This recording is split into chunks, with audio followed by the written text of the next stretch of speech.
শেখ হাসিনা বঙ্গবন্ধুর মাইয়া বাপ কা মেয়ে, সে পাওয়ানোর ব্যক্তি না।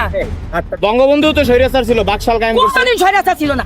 বাংলাদেশে আওয়ামী লীগ সরকার পতনের পর ছাত্র জনতা মিলে অন্তর্বর্তীকালীন সরকার গঠন করেছে, আর সেটার প্রধান হয়েছে ডক্টর মোহাম্মদ ইউনূস। এবার ডক্টর মোহাম্মদ ইউনূস এবং কি অন্তর্বর্তীকালীন সরকারের উপদেষ্টাদেরকে নিয়ে কথা তুলেছে জনগণ। দুই উপদেষ্টা নাহিদ আসিফকে নিয়ে জনগণ তুমুল সমালোচনা করছে।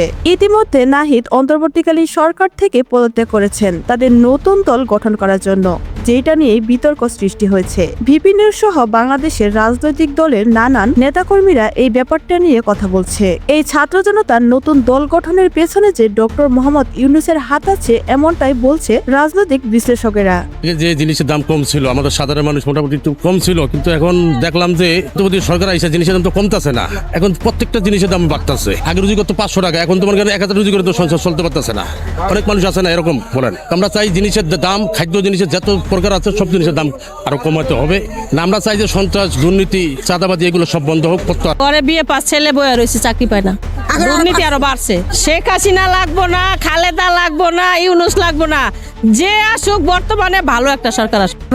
16 বছরের যে কাহিনীটা, এই কাহিনী কি 1 মাসে 2 মাসের মধ্যে কি কাবার করে নেব?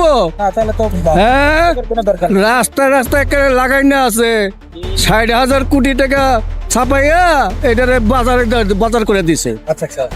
বুঝছেন না যে জিনিসের দাম বাড়তে থাকবো, জিনিসের দাম বাড়তে থাকবো, টাকার দাম কমে যাবো।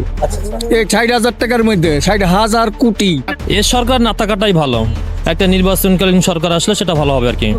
এ সরকার না কোনো কিছু নিয়ন্ত্রণে আনতে পারতেছে না, সব জিনিসের ঊর্ধ্বমূল্য দাম বেশি আর কি।